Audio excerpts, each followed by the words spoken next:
Okay, folks, here we go. Guys, here we go. Let's have a good show. 1B, stand by. Okay, Yeah. Yacht, sir. Yeah, Take it. take it at midfield. Okay, Just go take right it. now. Opposite Go to up camera well. 3. Can 3. you Go to the gate. Perfect. you. Just like that. I'll just go ahead. Yeah, graphics 2 is going to be up for the first. Okay. Take it. Go right now. Go to camera 3.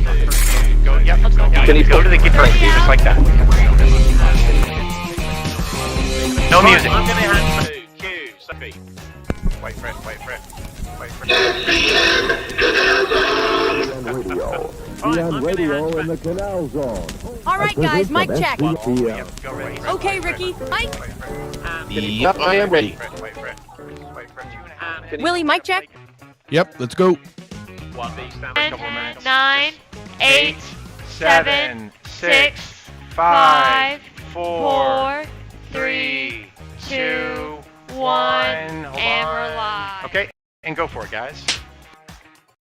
Live indeed. It is 8 p.m. Eastern Time, 5 p.m. Pacific Time, and 8 p.m. Canal Zone Time. It is happy hour at the Balboa Yacht Club. Ricky, how's it going, man? Happy Friday. Yes, it is. Happy Friday to everybody. Thank you, like always, for joining us on this beautiful Friday, like Willie says.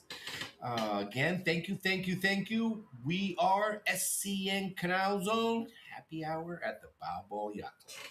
And this is a podcast, everybody, that's all about the Panama Canal, its history, its founders, its people, also known as Zonians. And tonight, we're going to have a phenomenal show for you guys. More of an informed discussion than anything else. So Yes, brace indeed. yourself. It's gonna tie into one of the big anniversaries tomorrow, which is Just Cause Day. I think it's gonna be interesting to see how we're gonna put these two things together. Again, not a political show, an informed discussion. So Yes. welcome More of everybody. a current events show and a flashback show, which is And a going to be flashback. interesting. You know, you could almost call it a double flashback show because, you know, we are going to go back to Just Cause. We're a little less than 24 hours away or a little more than 24 hours away from when everything, went Midnight. down. But nonetheless, there's a lot of similarities to what went on then with what's going on, a little bit to the east of Panama now in Venezuela. So a lot on the table there to discuss.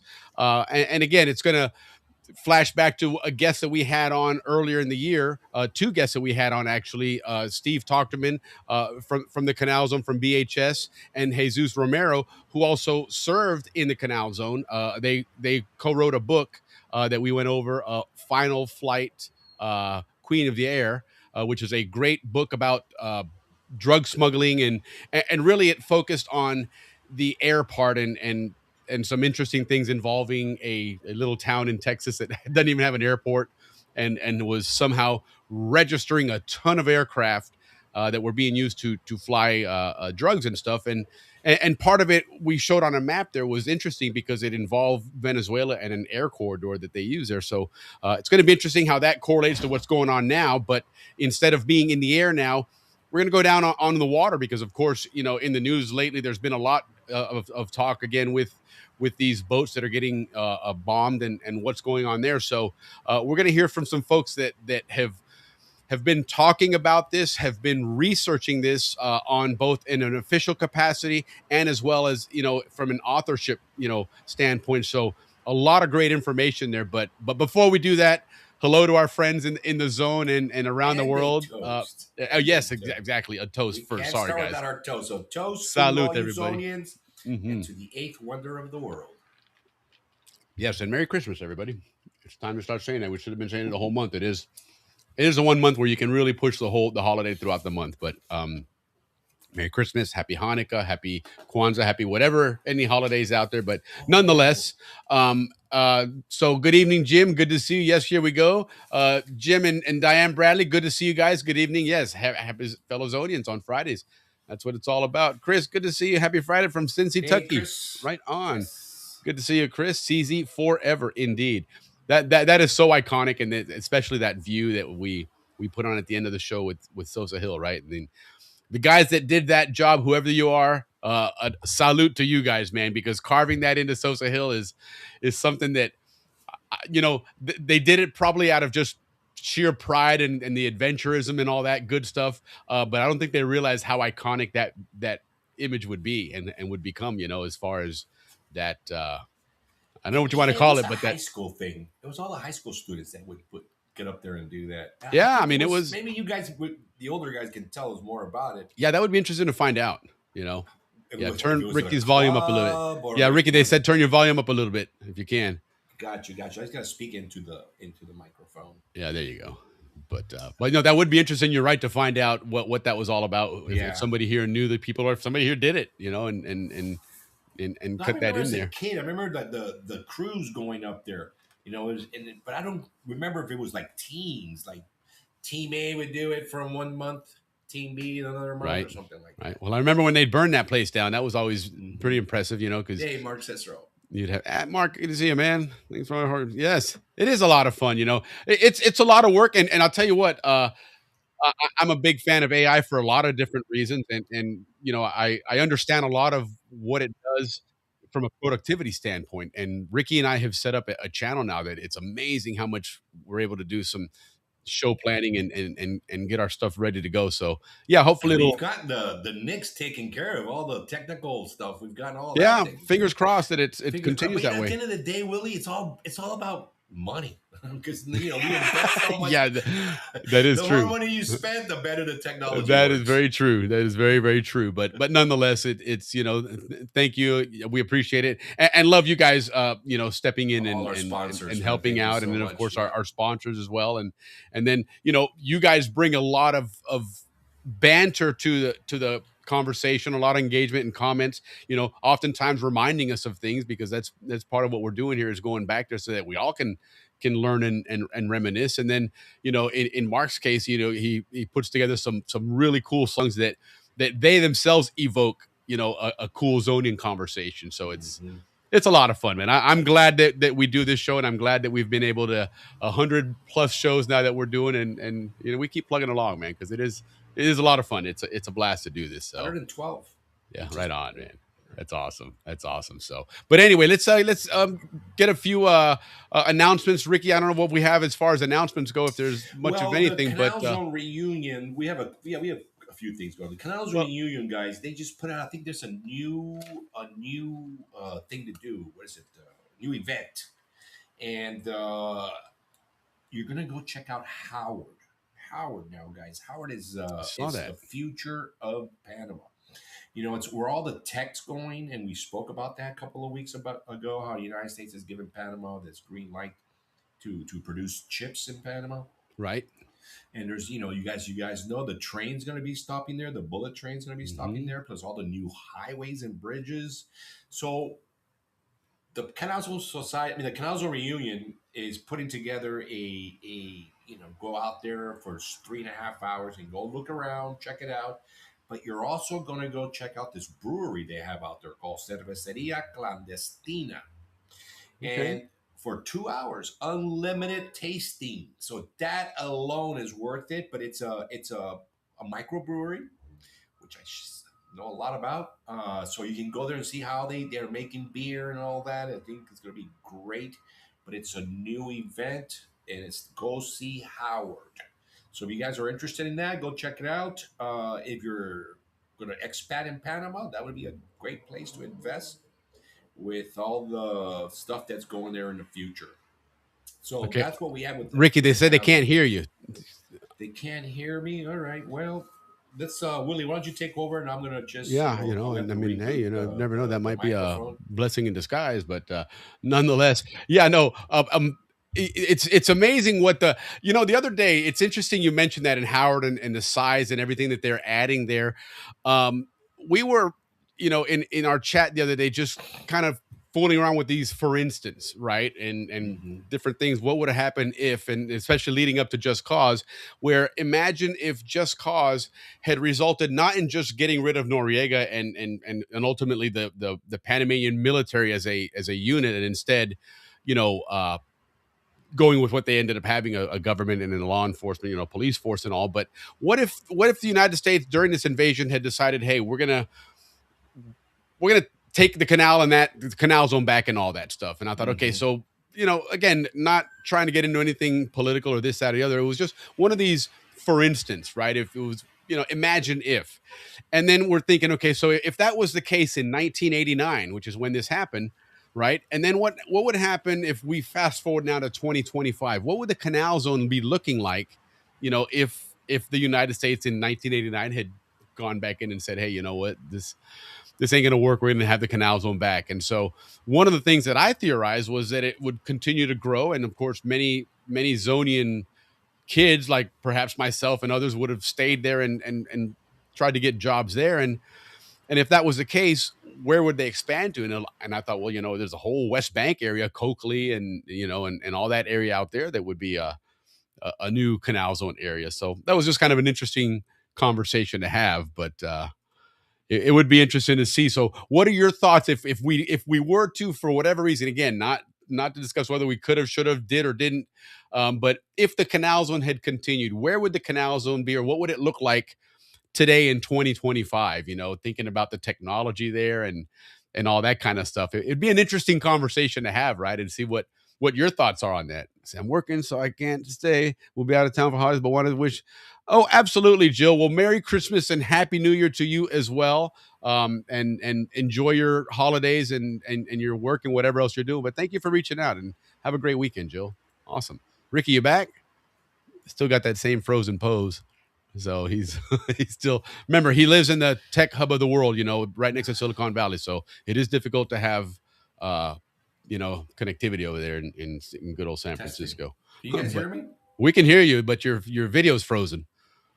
Now I don't know if these guys can hear you, but let's see. Lee Morton, Merry Christmas. We hope you have a great holiday season. Look forward to enjoying the Canal Zone reunion with all you Zonians. Yes, listen, most of the stuff that was out there from when they first announced it and tickets went on sale sold out quickly. So it looks like it is a gigantic crowd, and kudos to these guys. Well done for having Canal Zone reunion, Panama, Canal Zone reunion 2, whatever you want to call it. But they're doing a fantastic job, and they again keep adding more things to it. Remember, that reunion there is one that take some comfortable footwear, because it's a reunion where you go and do things. You're not just sitting around in a hotel, which in and of itself is fun to do. But this one, you're going to go see a lot of old neighborhoods. You're going to get on a train. You're going to get on a boat. You're going to get on a bus, on a Chiva. So be prepared to stay active, because it's going to be you're definitely going to be busy doing stuff there, but a lot of cool reminiscing,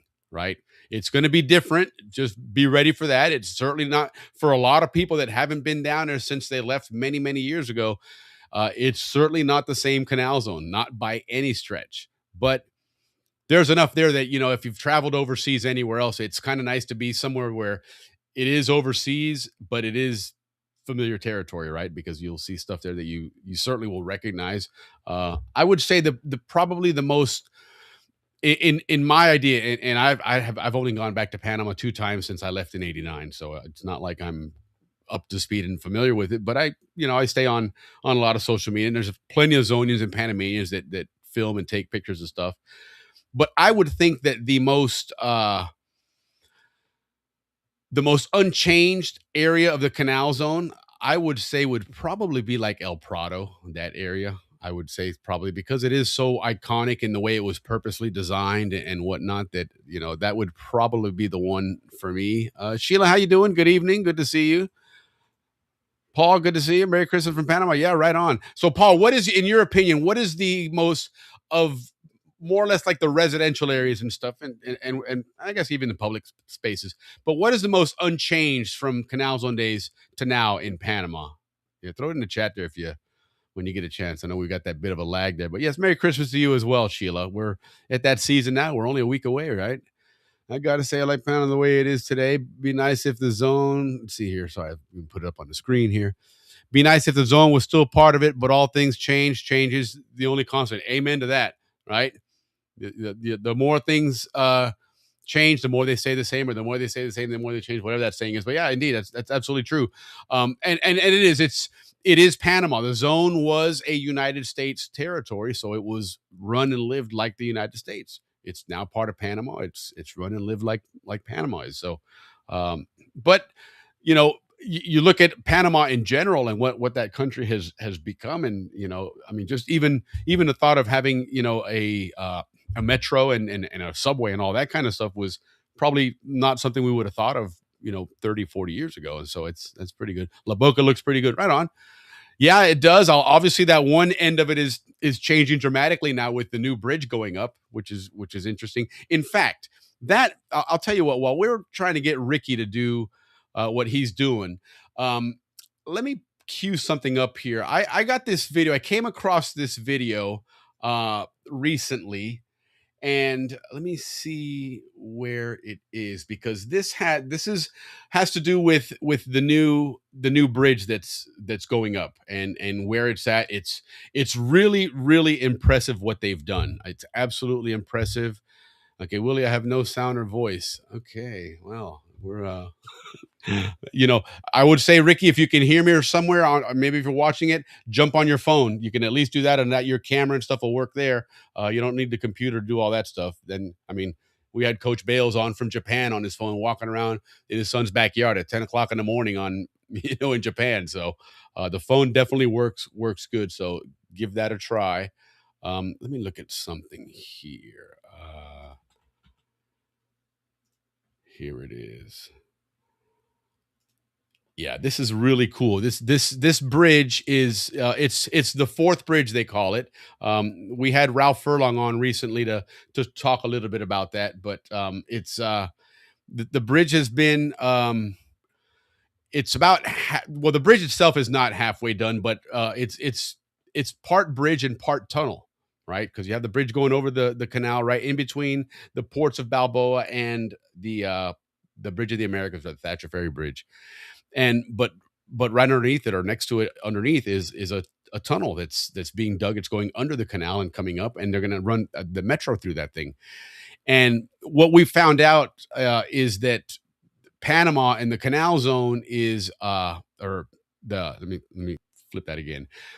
Chorrera and Arahan are now really considered suburbs of the big Panama City metropolis. And so a lot of people that work in the city live in this area and they commute. And of course, even with that other bridge that's out, closer to Gamboa in that area, it's still, the traffic is brutal. And so they've built this new bridge, and they have this metro, which is going to go all the way out to Chorrera. And it's going to cut that trip down from hour plus to less than 40 minutes to get into Panama City. So pretty impressive what they've done with that. You can now actually take the metro from Tocumen Airport and get yourself all the way into pretty darn close to Balboa. And eventually, of course, now you'll be able to connect onto another metro that'll get you all the way across under the canal and that way. So that's going to be interesting. But yeah, I don't know what I think Ricky is. He's definitely got his down and out tonight, I think. Let's see here. Let me see what he's saying. He's got no sound and no voice. So, well, we're gonna see what we can do here for now. But I guess I'll just fly solo with this.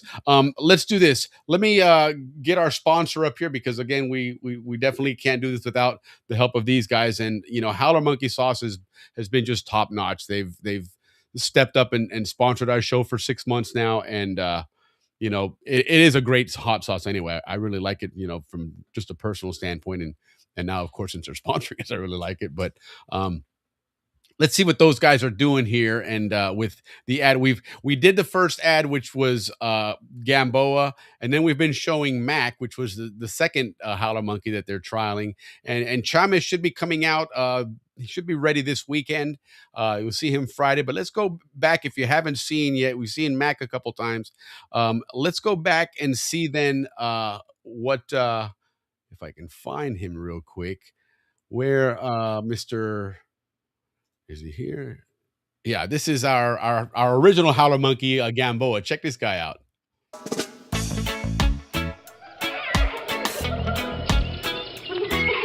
Howler Monkey Sauce sent me to the jungles of Panama in search of their new spokesperson, and let's see if we find them. Hey, listen, you don't need to keep looking for a spokesperson. You found me. I love this Howler Monkey hot sauce. Wow. Okay, and what's your name?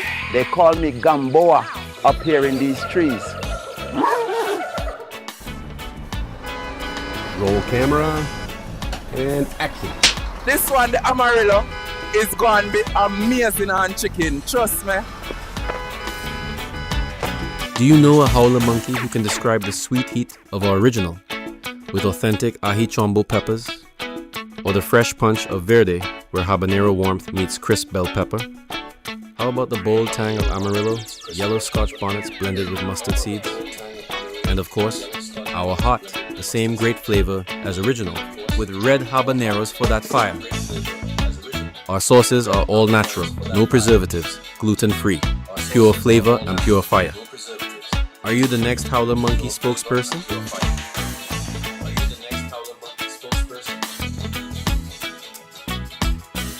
Okay, so we'll see who the next Howler Monkey spokesperson is. So that was Gamboa. That was our first one, and then we had Mac, who we've come to meet here in the last couple of weeks, and then of course our next spokesperson is right here, none other than our friend. Let me get him set up here. Our friend Ricky Royo is back in town, but let me get him all set up here real quick because he is back. Let me just get him all situated. He had to put in a new connection here, so bear with me, guys. There he is. I'm gonna, you know what, Rick? I'm not gonna do that for now. I'll just leave it as is for now. We'll fix it here in just a moment. But hey, welcome back on the show, Ricky. Can you hear us? No? ¿Me escucha? No, I guess not. Okay. Anyhow, let me do this. Let me go ahead and bring these guys on real quick here. Can you guys hear me though? Yes, we can. Ricky, can you hear us? Good. Finally, yes. Okay. Well, welcome, Ricky. But more importantly, Steve Tochterman, Jesus Romero, welcome to Happy Hour at the Balboa Yacht Club. Happy Friday and Merry Christmas to you guys. Hello, gentlemen. Same to you. Hey, Merry Christmas. Yeah, good to see you guys. Good to see you guys again. A repeat customer. I like that. It means our service wasn't so bad after all. So, but no, it's interesting the timing that you guys have with everything going on now in the news, both current events and anniversary events, because both of them tie in quite nicely with what you guys have done and what Jesus you're continuing to do with these books you're writing. But just real quick, guys, to backtrack for a moment here, back in, and let me get the video here right. Let me just back earlier this year. Actually, I was going to say last year, but we're still in 2025. But we had these guys on talking about a book called Final Flight, Queen of Air. And as you can see it there, let me see if I can get these guys to move and get them out of the way here in just a moment. The screen is not cooperating with me for some reason. Let's go here. No, see what's going on. Sorry, guys. This is a night of technical difficulties. But anyhow, go ahead and Ricky, go ahead and introduce these guys and talk to them real quick while I get this whole situated here. But talking about the book everybody, and what we had before. We started the show praising how good our tech has gotten, and tonight, things happen. Guys, this is with us tonight, like Willie said, two authors of the book, Final Flight, Queen of Air. Now, this is their second time on the show. I'd like to introduce you guys first to our very good and Zonian friend, Mr. Steve Tochterman, Balboa High School, class of 76. And he was a big part of this book as a co-author. And the author of this book tonight, we have Commander Jesus Daniel Romero, an adopted Zonian, who, wrote this book, but also, like Willie mentioned earlier, lived and served in the Panama Canal. Commander Jesus has 37-year military and intel services to the U.S. forces. Thank you very much for that. And Mr. Romero can also be seen on Fox News, Newsmax, Univision, just to name a few. So we really, really thank you for being with us tonight to go over these really important issues that we're all facing now on the news daily, but also tomorrow being Just Cause anniversary, there is a small, not a correlation, but similarities in what's happening then and what's happening now. Yeah, and small is putting it lightly. I mean, this is, if you ask me, this is almost a mirror image. And you know what? We've done enough talking. Steve, starting with you here. Final Flight Queen of the Air. Give us your background on where you wrote this and stuff, and then we'll go ahead and start talking about Just Cause, and then segue into what's going on currently today in Jesus's book. But go ahead and give us your story first. Okay, yeah, sure. Hey, thank you. Hey, Ricky, boy, I'm going to be in big trouble here if I stay with BHS 76. I actually Ooh, graduated in 75, so we got 75. to All put that right, to all right. bed. My bad, my bad. I should have asked, but I thought I had remember you Well, it's not a mentioned. bad for a guess. I mean, you know, it wasn't bad. It was only off by a year. Yeah, no worries. No, hey, so I started working with the FAA, the Federal Aviation Administration, in 1980. Worked with them 35, 36 years or so. And I was posted in Tampa, Florida, Belgium, Singapore, and Atlanta for 20 some years, and I finished out my career in Atlanta. And I was in the law enforcement assistance program. So basically, my job, and it was a very very small group of people, like 13 people across the country, and our primary mission was to support federal, state, and local law enforcement officers on aviation cases. So that's what we did, whether it was in the United States or outside the United States. And I spent a lot of time doing the international cases in the Western Hemisphere, all the way down, Central South America and stuff. So it's a lot of good people I worked with, a lot of different agencies, and so we ended up working, both Jesus and I, and geez, there was a cast of, well, there was a lot of people that worked on the investigation. We refer to the Aircraft Guarantee Corporation AGC case that the individuals got prosecuted in Texas in started in 2021, 2022, and so we worked on that case for almost 5 years. And a number of people got indicted and prosecuted, and some went to jail. And we're going to talk about one of them that fled the country, and I'll give you the update on that. But it was a great job. It was a lot of fun, a lot of hours. Our primary focus on that case was aviation, and so that's what I did. So I worked with those different agencies on the aviation pieces, the aircraft, speed and identifying aircraft and stuff like that. So it was a lot of fun, a lot of work, and in the end, you work a lot of cases, regardless of what agency you are in the United States. It doesn't matter if you're civil or federal. You work a lot of cases, and sometimes people don't get prosecuted or so. But we were very, very fortunate in this case. I think 8 or 9 people were on the indictment. A couple of them passed away, and for the most part, the major players were convicted. So it's a great day. A lot of agencies put together a lot of work involving drugs coming mostly out of Venezuela by Mhm. aircraft and into Central America. So we work with our partners in Central America also, and you got to be very cautious about who you're working with there, because you never know whether they're corrupt there or not. But it was a very successful case. So we spent, Jesus and I'll tell you, we spent more than a year on the book. Yeah. Um, No, and we talked about the book back in April, and Jesus, Zonian, obviously we've had this discussion in the past here on the show that, a Zonian, initially through pride or whatever, was, hey, you had to be living in the zone, and your parents worked for the Panama Canal Company and whatnot, and everybody else was an outsider, and we were very protective of that. But over the years we've come to really understand that, I mean, heck, I'm not living in the zone if it wasn't for the Air Force and my dad being stationed down there. So you were stationed in Panama, you're a Zonian as well, but having been in the military down there. So give us your background and your story here, and then leading up to this conclusion, which is a very recent article here that kind of brings this thing full circle to the next story.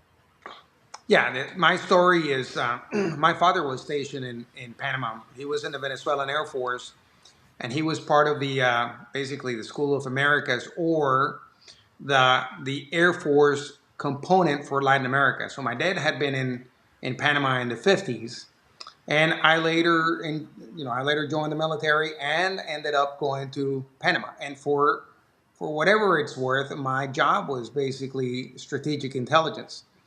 But it just so happened that the number one problem that was ongoing back at the time, back in '96, was still drug running from Colombia and Venezuela into Panama.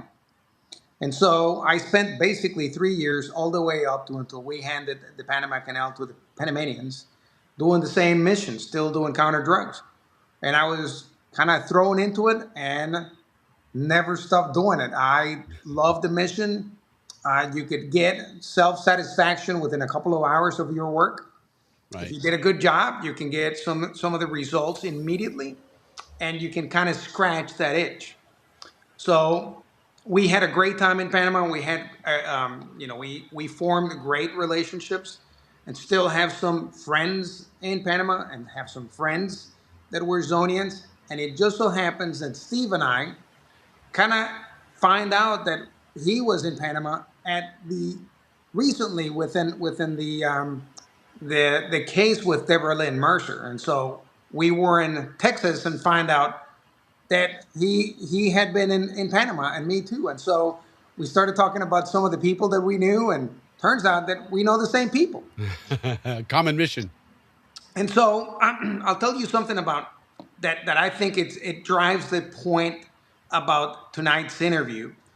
While we're talking about the 20th year, or the anniversary of the Panama invasion, Right. and the underlying reasons why that was, obviously it had to do some with drug running, and it, oddly enough, still didn't go away then with a major invasion, but things got better for Panama.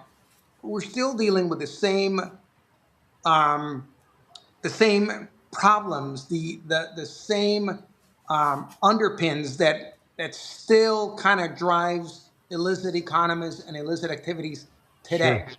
And so, simply enough, it just kind of changed responsibilities from cartels to cartels. But basically, what Steve and I were doing, we were stopping the cocaine flow that was coming out of Venezuela by the Cartel de los Soles.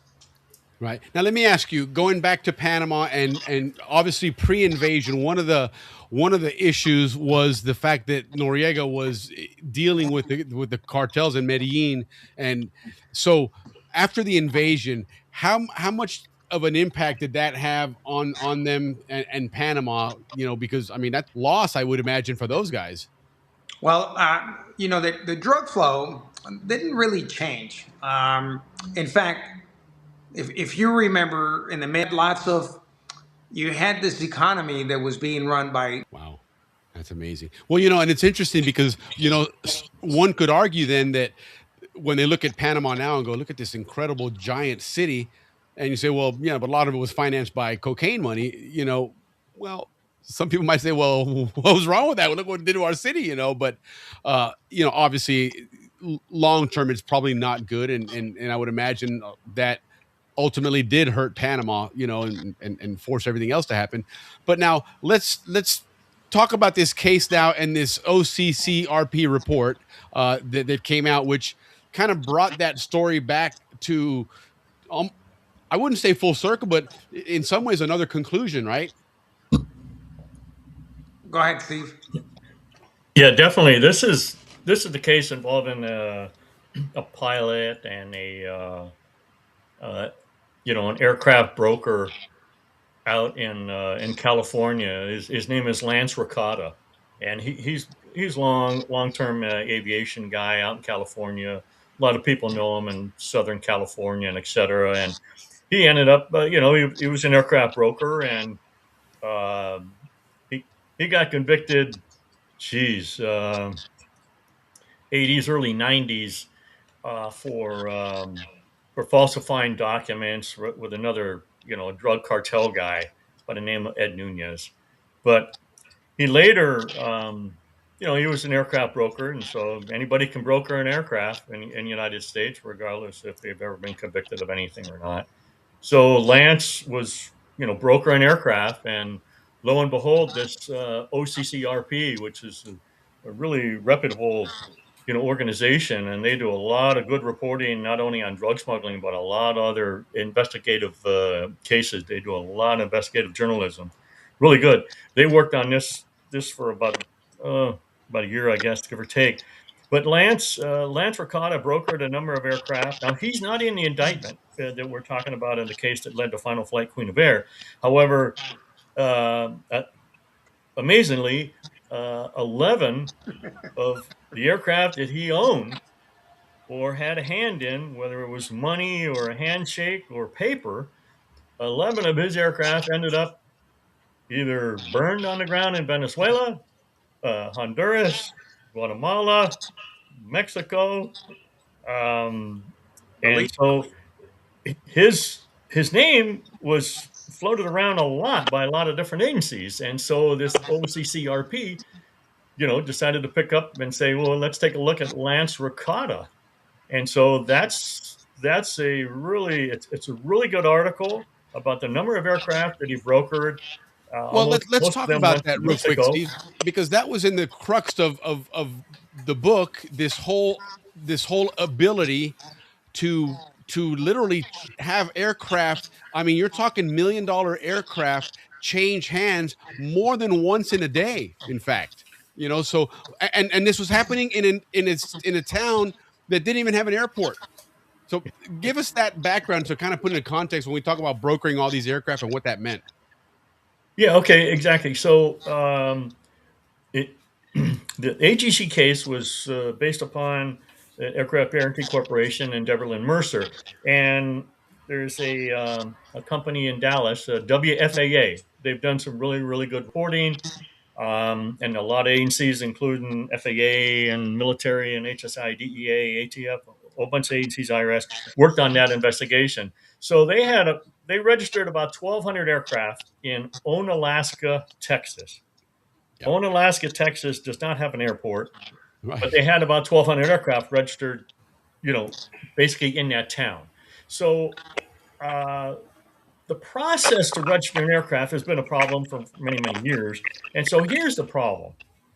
To register an aircraft in the United States, it's 2 pieces of paper. It's a bill of sale. It's a registration application form. And $5.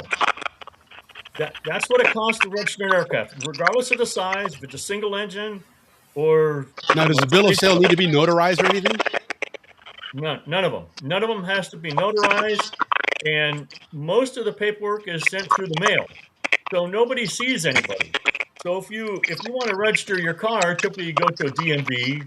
Right. You may have to present a driver's license or some ID or show you live at a certain address through a utility bill or something like that. If you want to register a trailer, it's the same way. If you want to buy a house, you go before. Usually, you got some attorneys and things like that, and you get notarized, and you got to show money and etc. But in the aviation business in the United States, it's $5 and 2 pieces of paper through the mail. So if you wonder, oh my goodness, could there possibly be fraud involved? I mean, right? You're almost encouraging it at that point. Exactly. There's cases where people just basically stole aircraft from other people by falsifying their signature on the bill of sale, and then they registered it themselves and said, "That's my plane," and they sent in the $5. And by the time they figure it out, that plane's long gone. It flew away. Exactly. So getting back to the AGC case with the 1,200 aircraft, $5, 2 pieces of paper, most of the aircraft that they registered were in a trust. Now, it's illegal to register an aircraft in the United States if you're a foreign citizen. You cannot register an aircraft in your name as a foreign citizen, but there's workarounds. So you can register it in a trust. And the trust says, Jose Gonzalez in Mexico is, the trustor of the aircraft, which is basically owner. And they send in some trust documents and et cetera. No IDs, no nothing to the FAA. And then AGC. But the trust is in the United States, so it satisfies the regulations of registering it in the United States. Exactly. So even though they're a foreign citizen, they are the owner of the aircraft, but they're not the registered owner of the aircraft. So they're the owner of the trust. They don't own the aircraft. The trust owns the aircraft. Correct. Yeah. Exactly. So there's very little of this, know your customer kind of stuff going on. Yeah. And with the FAA, there's no vetting of the information that's provided. So if I sell my plane to you, no one calls you from the FAA and say, "Hey, Will, did you sell your plane to Steve?" Right. Nobody calls you. Nobody calls me to say, "Hey, Steve, did you buy a plane from Will?" And nothing has to be certified or notarized on the paperwork that's sent to the FAA. And so those documents get So sent. what you're saying is that it's more challenging to buy a case of beer than it is to sell an aircraft. Exactly. There's Okay. no ID required. Makes sense. No ID. We've had I think a 6-year-old registered an aircraft. We had a guy in prison in Massachusetts. He sent in the paperwork, got it registered to him, hit the address of the prison in Massachusetts. We've had drug traffickers, convicted drug traffickers register aircraft in the AGC case. The guy was online on Google as a convicted drug trafficker in Mexico, and AGC just, oh yeah, well, we looked at the guy, he was okay. Well, they registered a plane to him, they sold a plane to that guy, and next thing you know, that thing ends up on burning in Guatemala after it ran about 1,200 kilos of cocaine. And it's amazing that you think you just general thought would be it's an airplane. There's got to be a little bit more vigilance and eyes on it. I saw something totally unrelated, but recently, some airline they were notified by an airport because they're going to do some construction. They go, hey, you got to move your 737. They're like, what's 737? It'd been there for 7 years. They'd forgotten about it, and it fell through the cracks in re-registering whatever. And you got a whole Boeing aircraft here that nobody even knew they owned. And so it's amazing that happens in 2025 in the information age. But so this of course led to finding out what's going on with these aircraft and how like you guys mentioned in the book, at one point an aircraft lands and before it takes off again, it's already re-registered. There's a new number painted on the side of it, and it's a whole different ownership aircraft and followed on a different radar, etc. So that's gone on. You guys obviously got a big case here, and then it's, as we see in the news here, it's come to a conclusion. So now we're going to look and see, then fast forward to where we're at now, right? Because we've got a new threat, a new avenue that's, and maybe not new for you guys, but certainly new for us in the news, because everything was the aircraft. And am I the only one that's getting that bad static feedback, or is anyone else hearing that? Yeah, I can hear it too. Okay. It might be mine. Yeah. Well, Will, if I could just add one more thing. So, the usual crooks, involved in stealing cars and motorcycles and things like that, they'll try to change, the license plate number, or they'll put a fake one on there, kind of thing like that. So that's pretty standard.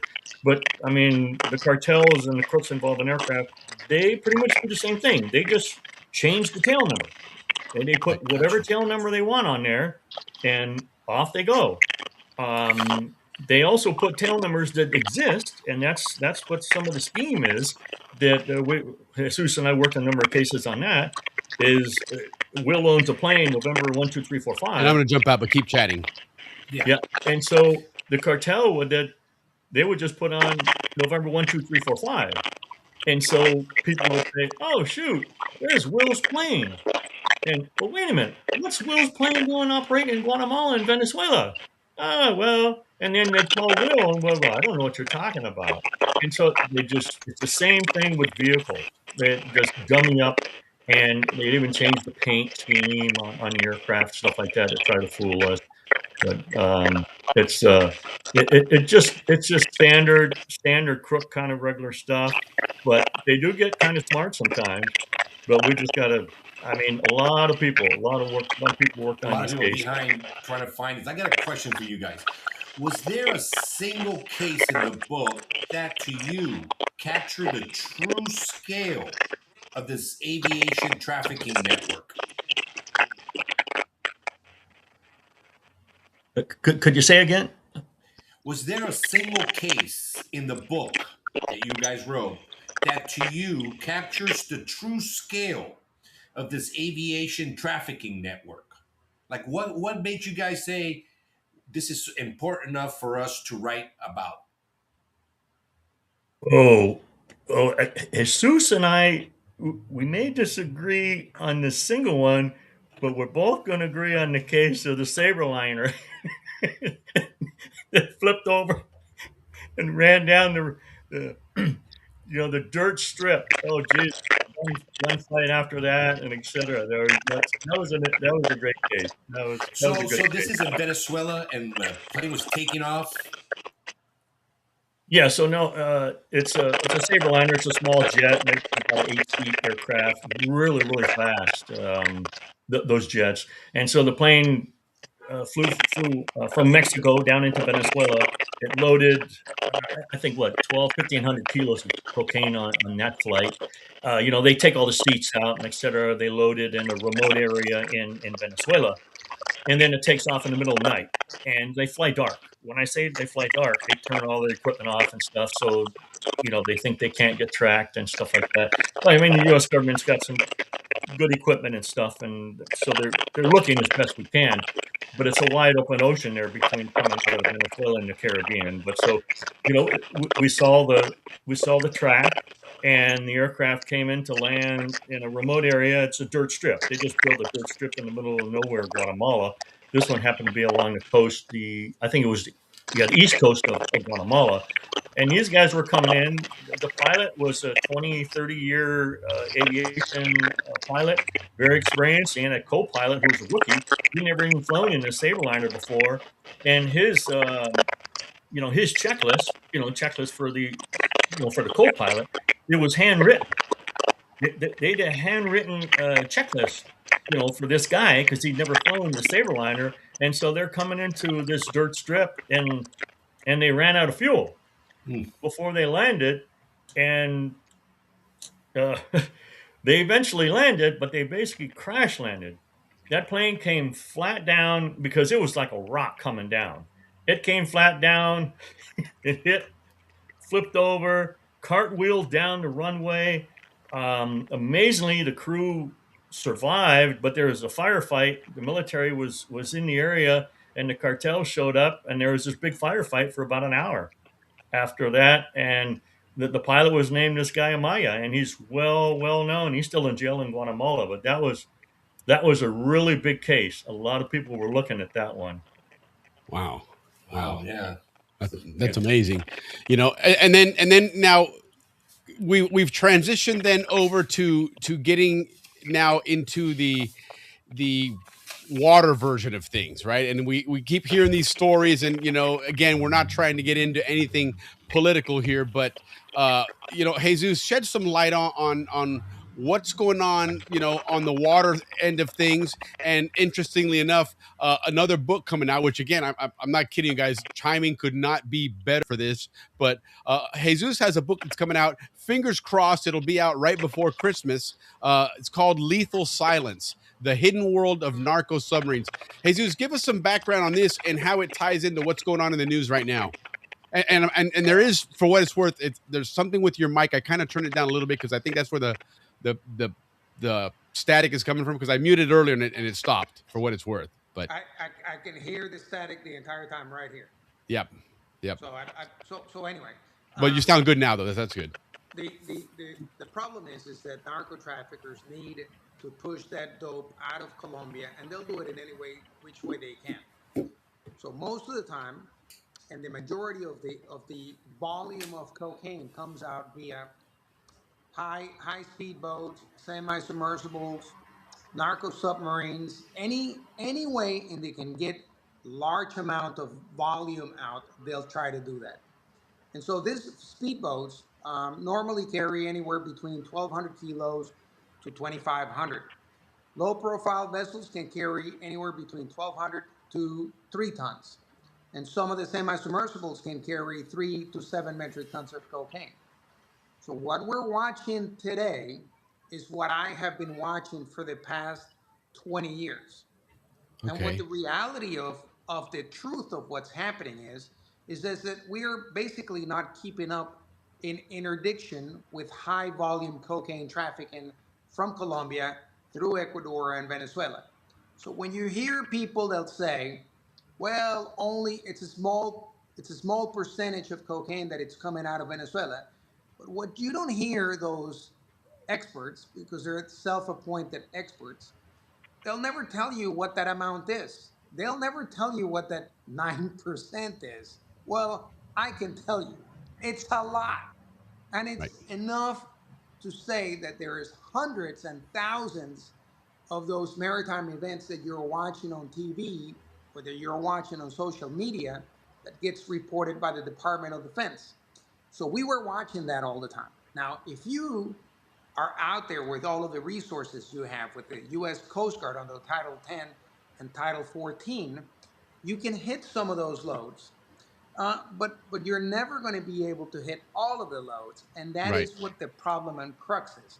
So you have a high cultivation percentage coming up every single year after the Colombian peace deal that was signed in 14 through 16. The coca production never stayed below or never went down. In fact, it more than tripled in the last couple of years since the signing of the peace accords between the FARC and the Colombian government. So what they found out is that taking the dope out of countries like Venezuela and Ecuador, it's the easiest way so that you don't bring the attention of the US government purely into Colombia. That's pretty sneaky. But we're living the results of those bad policies today. And so when you cannot even keep up, this is the problem that you have. And Right. so when you start looking at, and people say, well, that's the same way it's been through the Pablo Escobar days. We're not even close to the Pablo Escobar days. We're way beyond that. And as a matter of fact, we cannot even keep up. The US government says that they stopped and they disrupted 420 metric tons of cocaine last year bound to the US. Well, we didn't even scratch the transnational criminal organizations. We didn't even put enough people in jail. This is a fact. We put away anywhere between 5 to 600 narco lancheros every year. And these people will go and serve time in the US. And you add 500 this year, 600 next year, 700 the year after that. And before you know it, you have a population of narco lancheros, about 10,000 in the US, serving And a these are the pretty folks that are big getting on these little boats. sentence. These are the folks getting on these boats, taking them up to the U.S. Yes. And so when you let them out, what's the first thing that they do when they come out of jail? They'll do it again. Right. Yep. And then they get caught one more time. And so this is the turning, it's basically become a turning around door Sure. for these people. So they just come out and they come back and they do it all over It's a again. revolving door for them. Absolutely. Well, so let me tell you what the bad deal really is. So you always hear about fentanyl, and you hear people talk about fentanyl, and then they'll say, well, that's not what's coming out of those boats. Well, here's what the truth is. So you remember that we had a big opioid crisis here in the US by about 14 through 16. Right.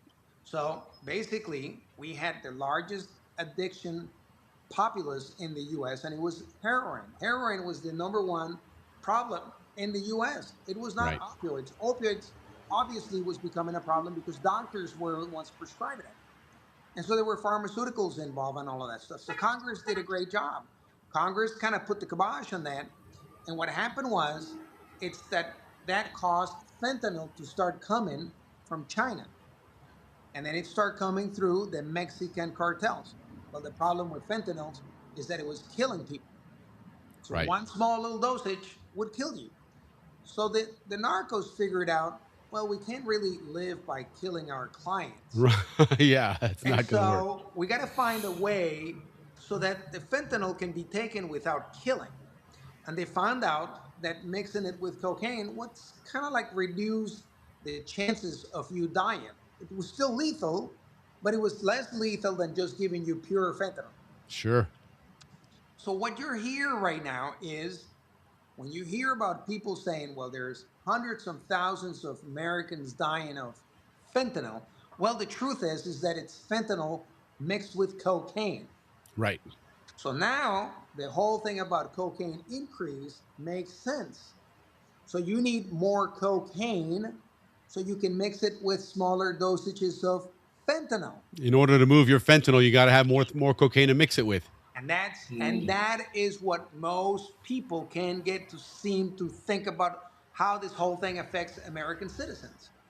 And Right. so we don't have enough resources to interdict and board, search and seize. We just don't Right. have enough for that. Right.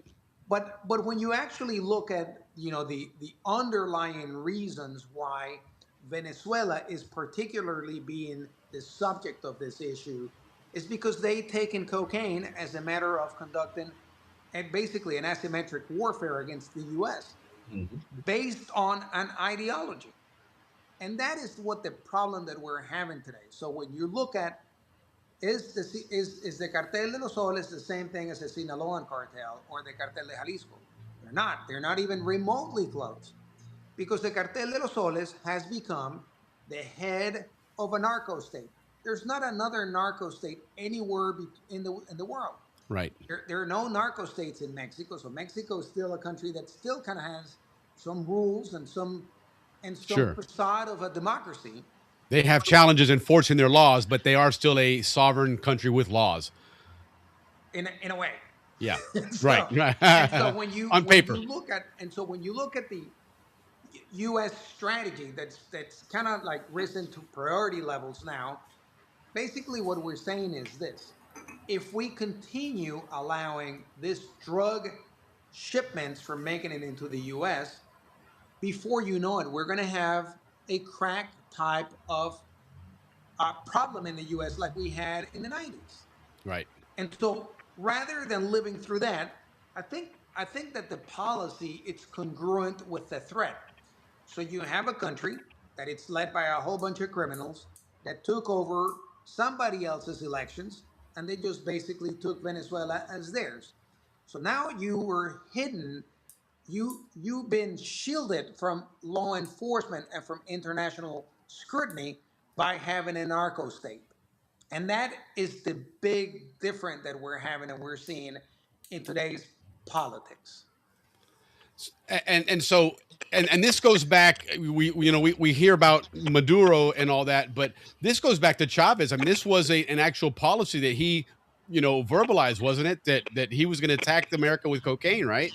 Yeah, so yeah, I wrote that in the book. So on the book, it says that the primary reason why we were seeing all of this increase of cocaine and that we were seeing all of these shipments coming from Venezuela, it's because Hugo Chavez said it that he was going to basically uh, bombard the U.S. with cocaine shipments, and Right. and there was a reason behind that.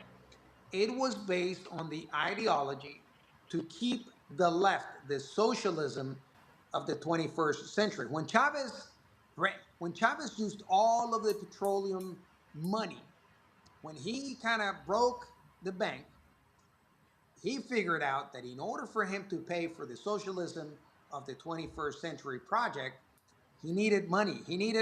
The irony is, he needed George Washington back up Right. so that he could pay for it.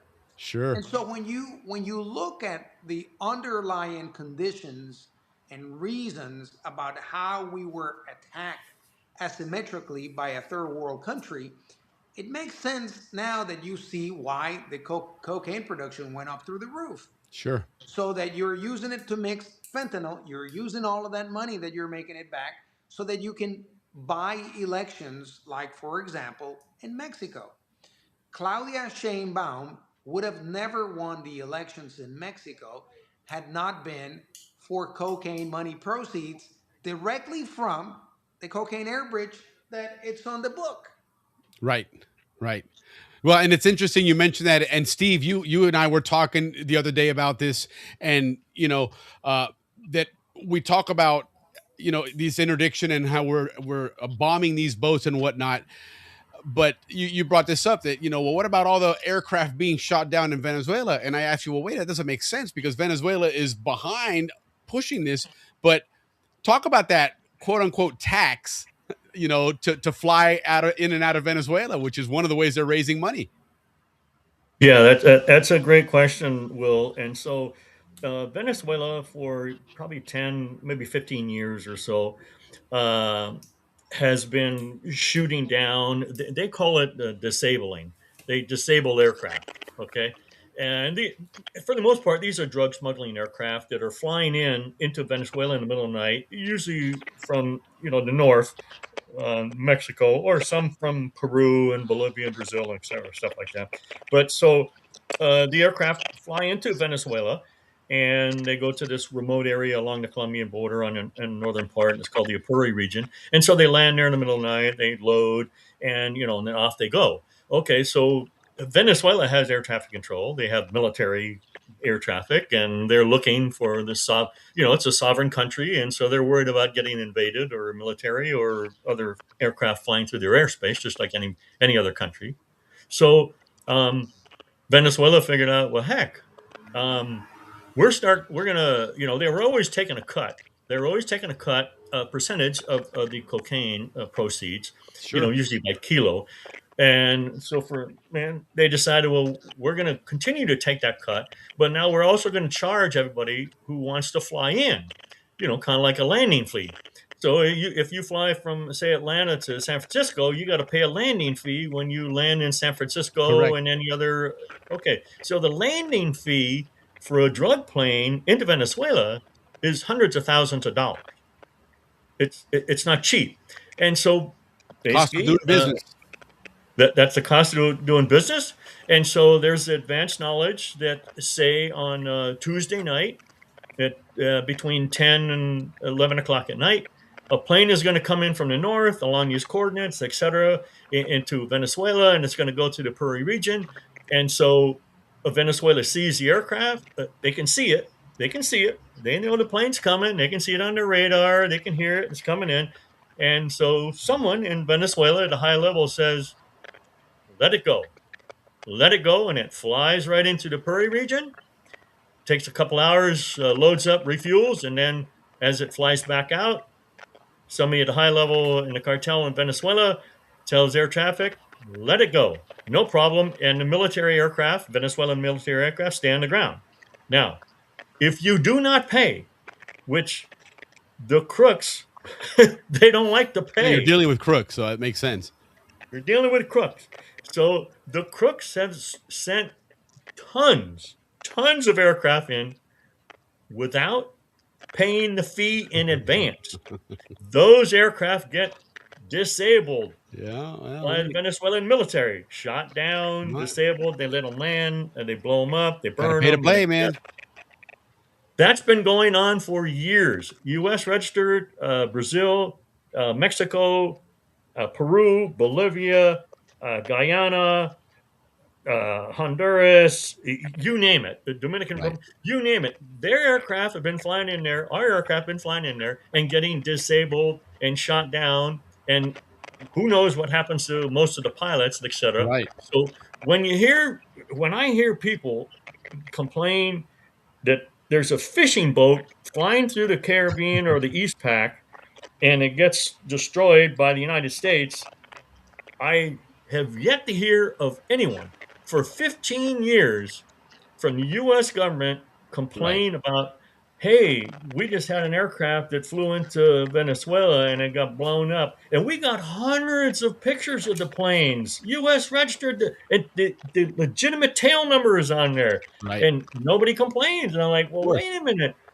You guys figure it out, U.S. government. You guys figure it out. But we all know what's been going on. And that's just the way it operates. No, absolutely. It's way too much money to not impact somebody and buy influence everywhere, including in our own country. And that's allegedly. But so let's go back and focus then on what's going on here. And briefly, Jesus, tell us about what you've got in store here, because, this is, Final Flight, great book. It gives that insight of where this was, I guess, back in the I guess it would be Cartel 2.0, right? Because Cartel 1.0 was Escobar and those guys. And then after those guys, they shifted, like you said, where the production actually went up, and the whole big aircraft registration fiasco and stuff.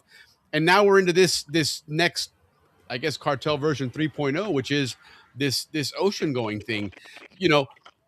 What are these cartels like now? And, back then, I guess it was easy to tell because it was basically the Medellin cartel was Pablo Escobar, and that was, I guess, the head, and everybody, kind of looked at that here. But who is the cartel de los Soles that you mentioned several times, and tell us about what's coming up with those guys?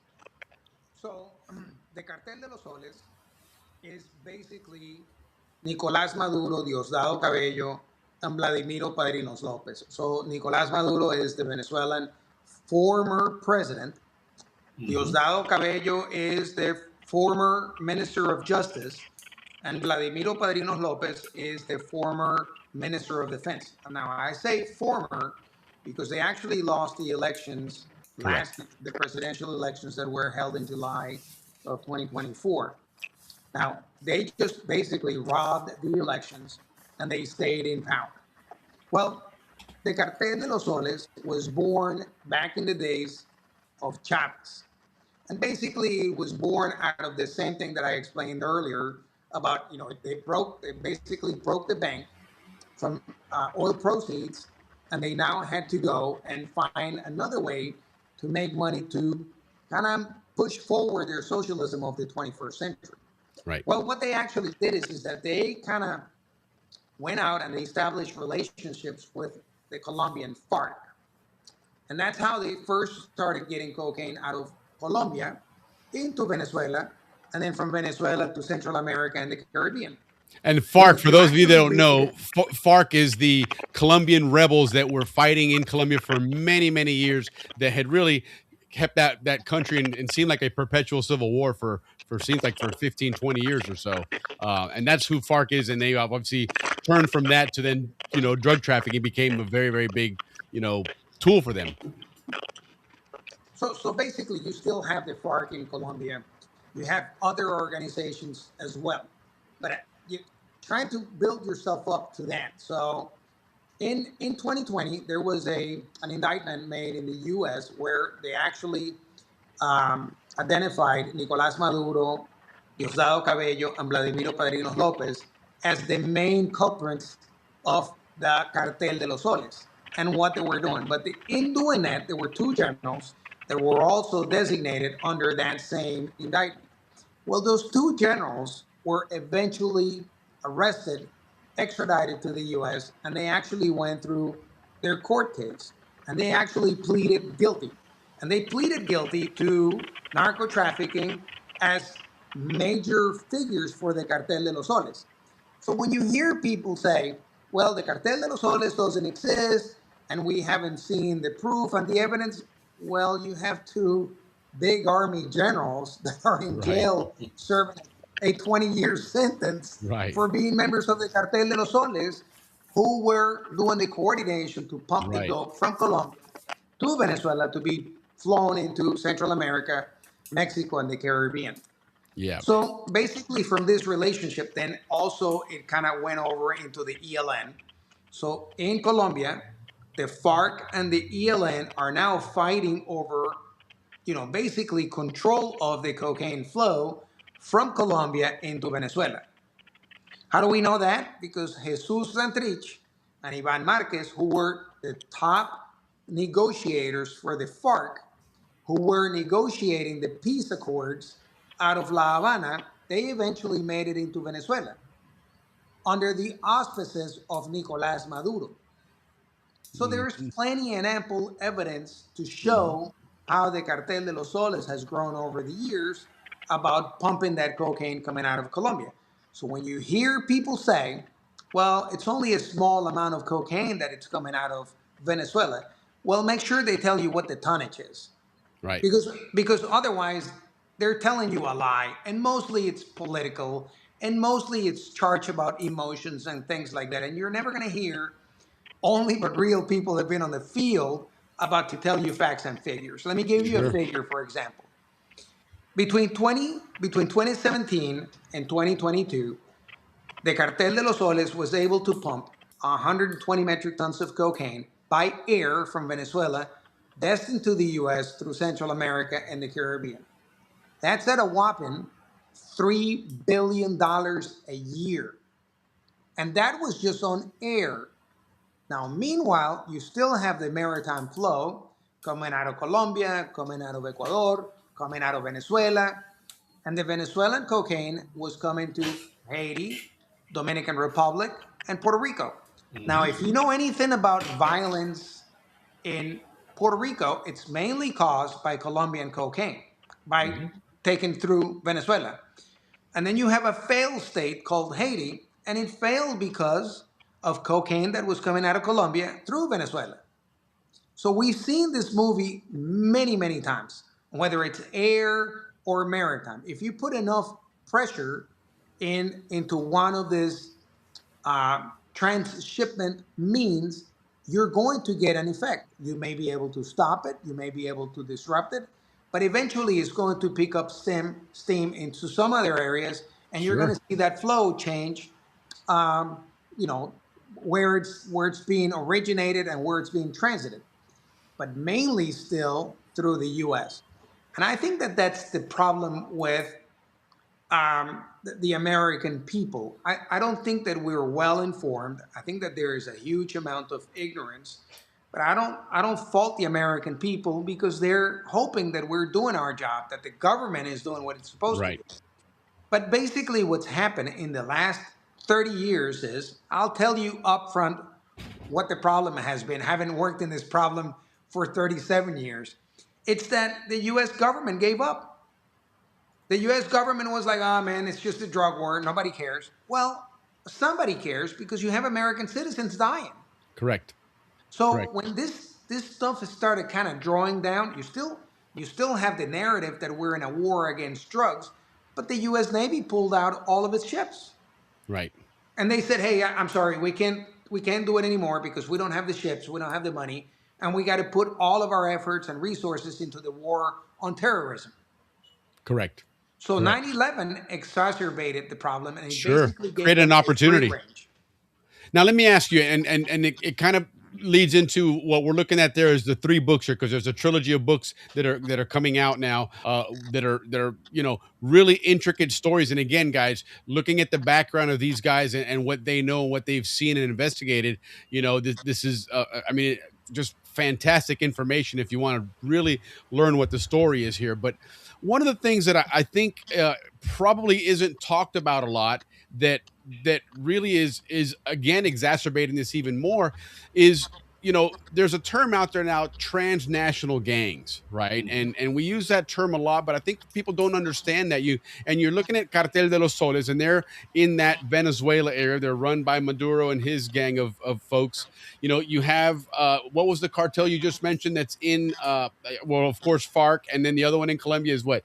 ELN, right? And then you have cartels in Mexico that are huge cartels as well. And I think this is also making things more difficult, is the fact that they're working together and they're coordinating, so that they're sharing information. They each have their mechanisms and ways of doing it. So how is that impacting this whole thing, and either making it more difficult or making it obviously more profitable for those folks? Well, so here this had been going on for a while, but it made it even stronger when we kind of disrupted this flow by plane coming out of Venezuela, destined to the U.S. through Central America and the Caribbean. When we actually dismantled this organization, here's what happened. That flow, that 120 metric tons, had to look for a way to find another market. So you still have the same amount of cocaine that is being produced, but you have to find another market for it. Well, that market is Europe. And here's what they did. They still use planes to fly the cocaine, mainly from Colombia, being produced by the Colombians through the ELN and the FARC. But now they were flying the cocaine from Venezuela to Suriname and Guyana and over to Africa. And so people go, that is impossible. Well, there's several good cases that have resulted in interdictions in Ghana and Guinea-Bissau. Sure. The same jets, like Lance Ricota's type jets, now were being flown into Africa. And now here's where it gets really interesting. And this is where it should kind of really concern every American citizen. That cocaine was now being pushed by and secured by Boko Haram and ISIS. Boko Haram and ISIS were the ones that were providing the security escort for the cocaine shipments coming out of Venezuela, destined to Europe through Africa. Wow. That's huge. That's majorly significant. Yes, Now, out of indeed. that, we know that they were in cahoots with Hamas and Hezbollah. And that's why people talk about Hamas and Hezbollah being in Venezuela, because they were actually going back and forth about other types of relationship, weapons, arms that was being paid by cocaine proceeds. Right. And which in turn helps to continue to destabilize areas in this region as well. When you're talking about bringing in that amount of people and the kind of people that you're bringing in, and unfortunately, going back to what we saw, previously with the open borders and everything, and the concern of what was coming through here, and how many of those people were indeed coming through. So So, now, so listen, let me tell you one more piece of information, which I think you're going to find astounding. So last year, when we were working on the book, I got an invitation to go testify in Congress.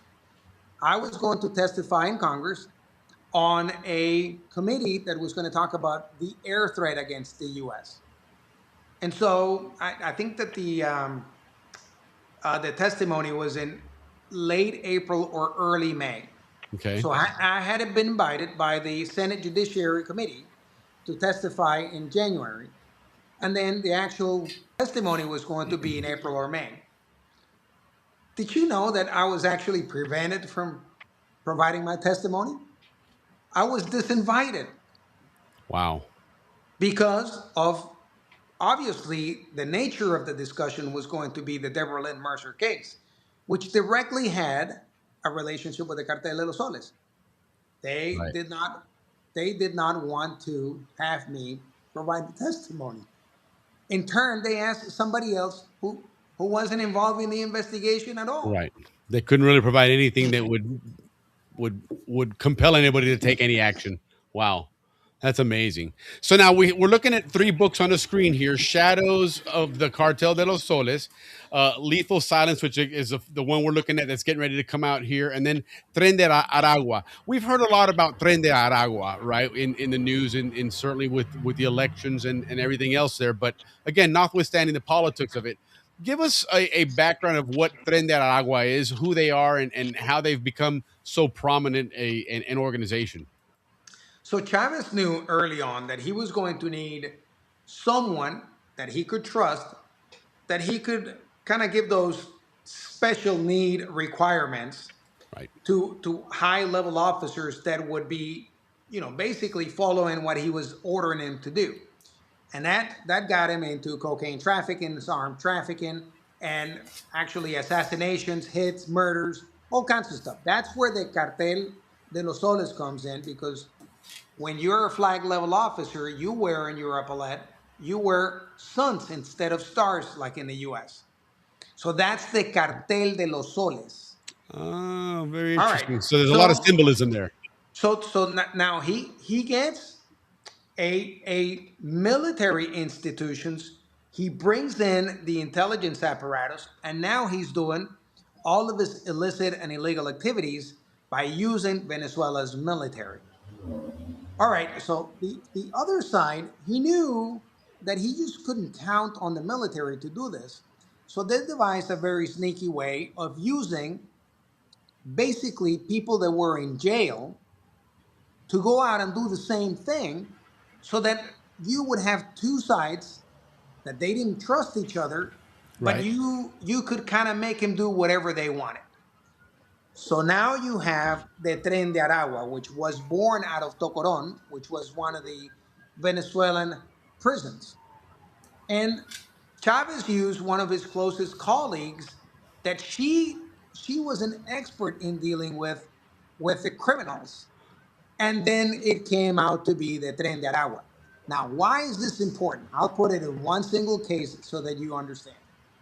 About 2, 3 years ago, the Tren de Aragua, with members of the Cartel de los Soles, they traveled all the way to Chile to conduct a hit and an assassination against a Venezuelan opposition member who was a Navy officer. who had been a Navy officer, who had been outspoken of the Venezuelan regime. So much so that they actually had a hit on him in Chile. This was right out of a movie.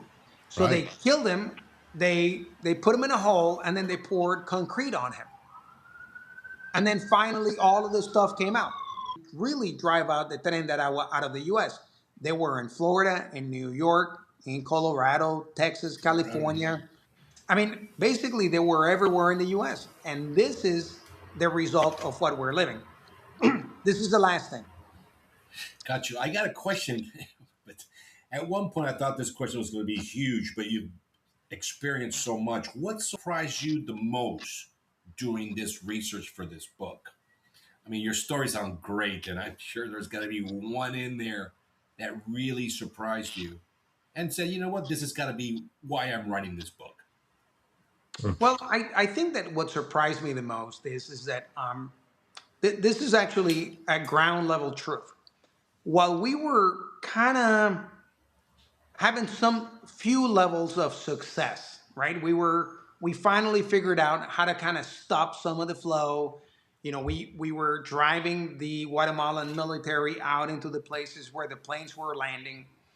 What I did find was that the U.S. government, and I'm talking about the national level government, was really not interested.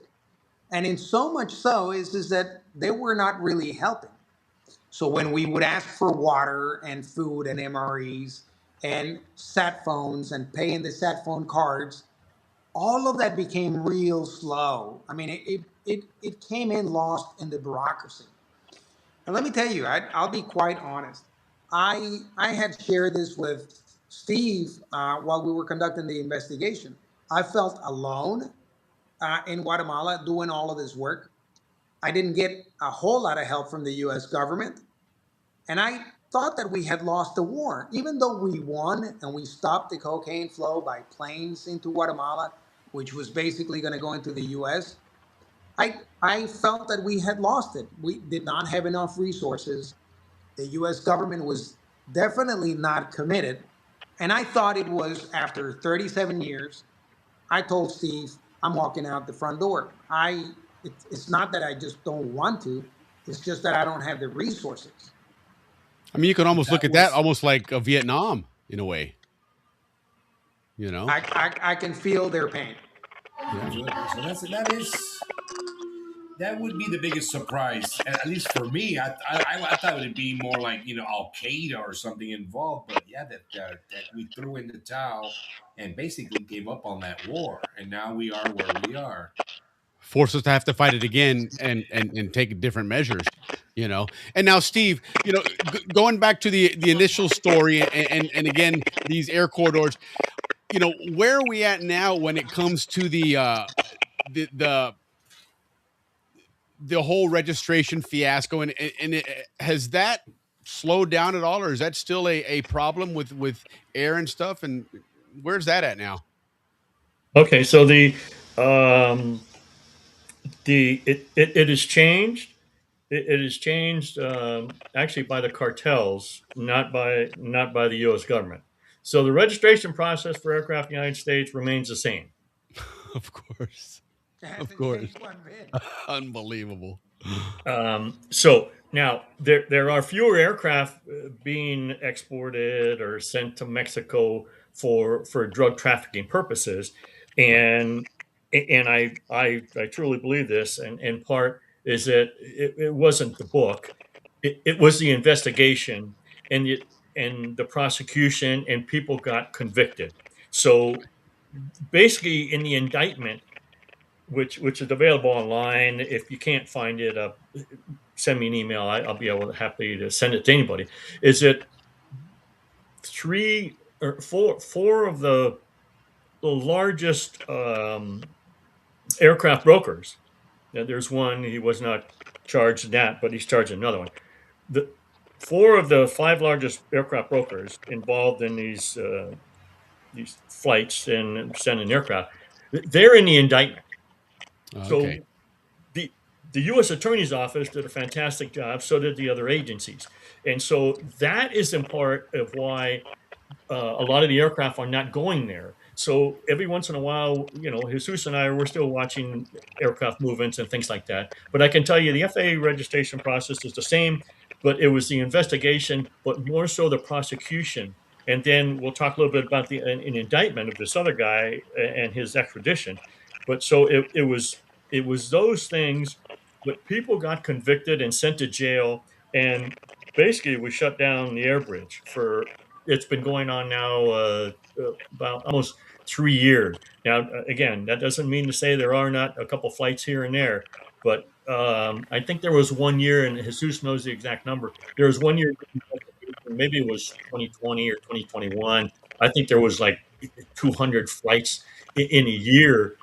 That's down to maybe, 15 or 20 a year now. We were getting bombarded. Exit to see if it's me. All right, I'm going to exit and come back. Okay, you got it. Yeah. So it seems like the airplanes are used to bring the stuff from Venezuela, from South America, up to Mexico, but not into the U.S. Correct. So the aircraft, Haiti or Santo Domingo, etc. Yes, sir. That's right, Ricky. You've nailed it. So the aircraft would fly from Venezuela during the investigation. You fly from Venezuela into Honduras, Guatemala, Belize, or Mexico.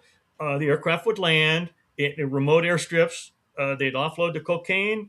The cocaine would go to the cartel and would be taken up into Mexico by boat or by road, and then they would just burn the aircraft on the strip there, and they attempt to destroy the aircraft and identification, but we were identifying the aircraft. So all the cocaine, Venezuela into Central America, into Mexico, where it's all cartel run, and then that's where it gets into Mexico, destined for the U.S. And it typically comes across. There were some small flights in the U.S. from Mexico, but it's basically land bridge, and it's coming over land bridge and containers and things like that. If I could just say one thing, Ricky, you asked a great question to Romero. Is basically it was like, what do you think was one of the reasons why we wrote the book? And we wrote the book, and the primary reason we wrote the book is, we both we're around 70 some years of service in the government, military, and civilian. We saw many years of cases where we could not get a prosecution, working with our federal partners, DE, et cetera. So a lot of cases were not made, in part because it's outside the country and it's very, very difficult. In this case, this was a success. We worked with 12 to 15 different federal agencies in the United States. We worked with 6 different agencies, came together, and it was impressive as heck. And this is a story that needs to be told. That sometimes, and I say this 100 times, sometimes the government gets it right, and by God, in this case, we did. Sometimes the good guys win. Yeah, and I just wanted to make a comment about some people are maybe sitting around going, "Well, what's the connection to Panama? Why are you guys talking about this on the Canal Zone thing?" Yeah, no, there's a lot. Let's talk about that. So, guys, Just Cause. I'm gonna give you guys what happened during Just Cause. Like, he was gonna make a point, Ricky, but okay. Sorry. Go ahead. Yeah, just real quick. Okay, so Jesus touched on it. Tren de Aragua and the Cartel de Soles and the Venezuelans. How did most of them get to the United States? They walked through the Darien jungle, wandered up in the United States. That's how they got here. That's one connection to Panama. What's another connection? Money. Where is the banking? Venezuela has to survive on U.S. dollars. They're not surviving on dinars from the Far East and whatever the Brazilian currency. They want U.S. dollars. There's banking in Panama. Jesus and I, we watch flights, and again, we're talking small aircraft. We're not talking about Copa and those other flights. We see flights Colombia to Venezuela on the ground 30 minutes to Panama. They're in Panama for 2 or 3 days. They go back to Venezuela for 30, 45 minutes. Then they go to Colombia. or regular flights Venezuela to Albrook, Albrook to Venezuela, back to Venezuela. We stopped Martinelli's jet in Guatemala. That's amazing. That's Yeah. amazing. Oh, that was you guys. Oh, Yes. That's amazing. Yeah. Yeah. Yeah, no, it has to feed it, and you know, it's so amazing that everything somehow goes back to Panama when it comes to the true nature and the importance of the transit point that is and always has been Panama. I mean, even for 500 years, and even now, it becomes that, you know, to get it now up into Central America, into Mexico, and then over, you know, over into the United States and everywhere else. Now, let me ask you, uh, talking about these books, because we definitely want to promote these books, and guys, that first book, Final Flight, you can still get that. You can see it, there's a thing scrolling on the bottom there. You can get an autographed copy with free shipping right now if you go to the website there, finalflightqueenofair.com. So Steve, go over that book. Give us a kind of a synopsis of the book so people know, and make sure they get it ordered before the holidays. And then we'll switch over to you, Jesus, to talk about the 3 new books that are coming out. So, Steve, give us a background on that Final Flight again. Yeah. Okay. So the background on the Final Flight Queen of Air book has to do with the prosecution in Eastern District of Texas, in Sherman, Texas. The U.S. Attorney's Office there took the case. It's the result again of almost 5 years of work by the military, the FAA, DEA, Homeland Security, IRS, Department of Commerce, Houston PD, a bunch of local agencies. Again, military and the other governments, Mexico and et cetera. So, working on cases, we worked. Jesus and I and multiple agencies worked hundreds of aircraft cases for almost 5 years. Hundreds of aircraft cases, and so no U.S. Attorney's Office is going to take a case with hundreds of aircraft cases, especially most of them what they've landed and burned, and trying to identify them and et cetera like that because of difficulties and validating who was behind it and all that other stuff. Sure. So the U.S. Attorney's Office took the case after understanding that it wasn't only us within the federal agencies here in the United States, but Guatemala had become extremely corrupt for years prior to Jesus getting to Guatemala. They may have had, I don't know, 10, 20 flights a year. When after Jesus got there, I mean, for whatever reason, the cartels switched. Well, hey, we're gonna send a lot to Guatemala and Belize. The largest air interdiction was in Belize. It was 2,500 kilos of cocaine. That's unfreaking believable on a Gulfstream jet that landed on the sand. So the story is about the good guys. We got it right. We did something right, and it's appreciative of all the agencies and the other countries that worked on this. And thankfully, the air bridge has been just about shut down into that Central America. Sure. And that's a beautiful piece to see when we talk about narcotics and I remember when you guys were on previously, we had that one map image and it showed all those red lines, and it was a hard left that would go up along that coast of, or the border of Colombia and Venezuela, staying out of Colombia so you don't get shot down. And once they hit the water in the Caribbean, they made a hard left and went straight across over to Panama and Mexico and Guatemala, obviously, and all that, and so amazing that now that has come to a stop. But as far as the cartels are concerned, the show must go on. So they said, well, let's put that shit on the boats now and make them submersible and stuff. And this is where certainly Jesus, with your naval background and stuff, it plays a big role in this. But let's talk about those books then. The 3 books that you have here coming up. The first one again is Shadows of. Well, the first one is Lethal Silence, correct? Yeah. So listen. While I was trying to conceptualize the whole story about the book, the first book, Final Flight.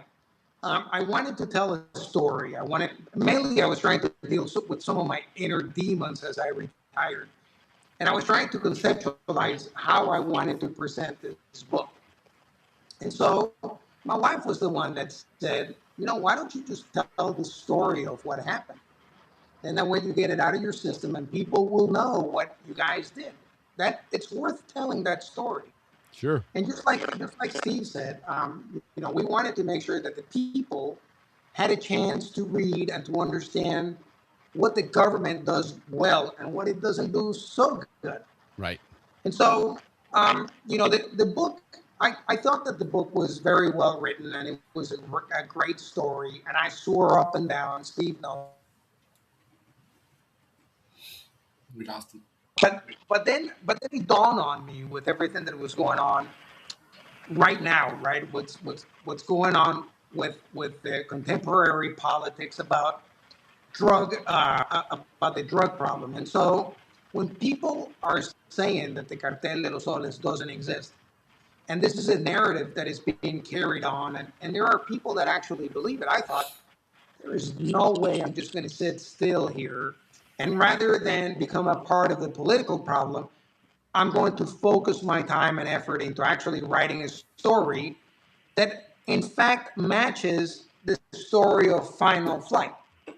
And so the same thing can be said about Lethal Silence, about the narco submarines. We went from a few narco submarines per year to dozens and dozens per year. And this is a major problem. I actually make the case that this narco submarines should be made illegal and they should be made labeled or designated terrorist platforms. They're already illegal to make. They're illegal to be riding on. But I think that we need to make it a little bit more harder on the narco traffickers and the narco terrorists. That if you get caught on one of them, you're going to get a life sentence. And maybe we'll start having some sort of behavior corrections. And so it's the same way with the Tren de Aragua. So if you actually look at what the Tren de Aragua did and what the narco submarines did and the Cartel de los Soles, and then you see the book Final Flight, there's an underlying problem. There's a common denominator. All of these cartels have now weaponized what used to be a little bit of cocaine, a little bit of marijuana, into major, massive problems into the U.S. society.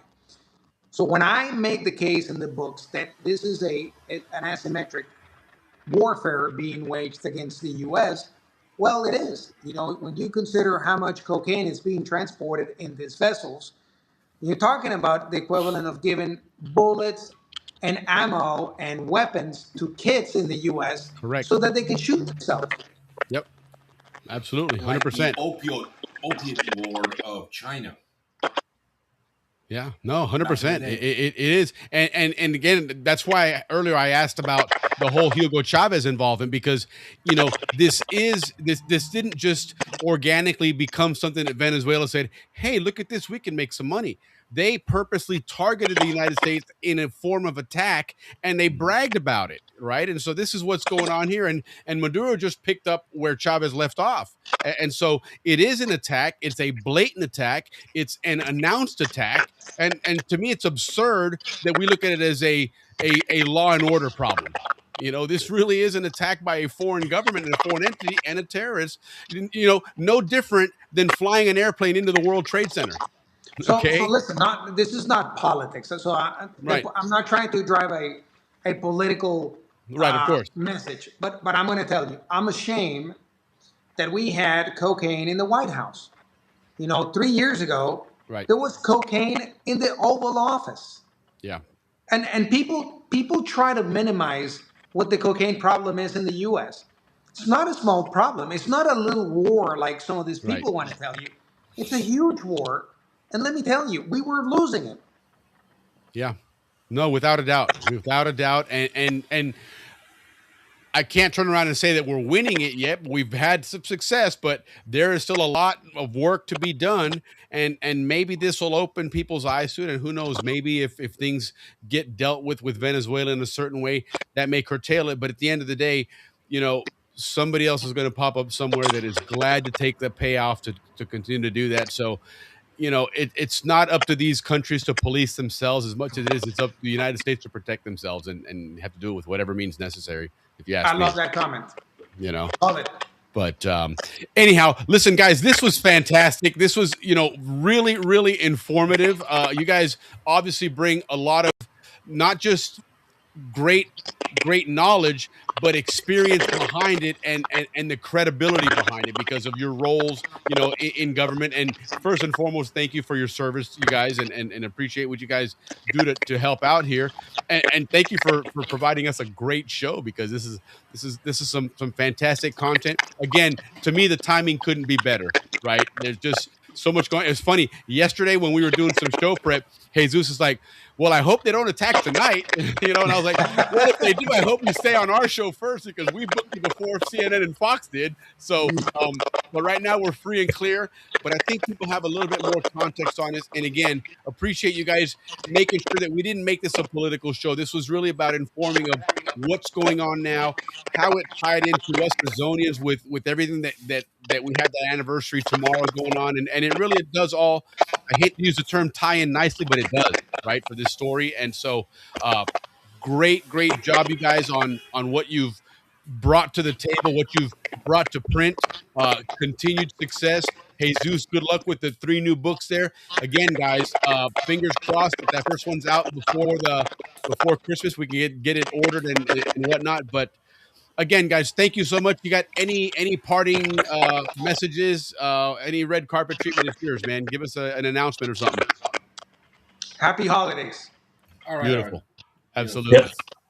Thank you, Will and Ricky. Thank you very much. On there, like a dictator in power, stolen elections, narco connections inside a regime, right? Aggression towards U.S. interests, regional instability. I mean, exactly like '89 all over again. Yeah, and that's agreed. kind of why it was tied in with our show today. You know, tomorrow being the 20th, the gentlemen being a part of it. So, it really did. I appreciate it. You know, and you know, we've done 2. This is our 3rd Just Cause anniversary show, and we didn't want to do a similar one to the last ones, because we've done that in the past, and not to belittle it or anything, you know, but you know, this was more along with what the current events are and stuff. So it was a lot of fun, very informative, you know, some great books there, and again, appreciate these guys and their service. And you know, Steve talked him in carrying on the torch from his dad, who's a Canal Zone police officer. We had him on earlier as well, but hey, great show. Ricky, glad you made it back on. There's our Red Chiva saying it's time to move on. But listen, next week we have a really cool recap show. Don't miss it. But Ricky, get us out of here, man. Hey, guys, thank you. Sorry for my microphone not working. You guys missed out on the bochinche, but we'll catch you guys next week. From the bottom of our hearts, thank you, thank you, thank you. Love you very much. Cheers, guys.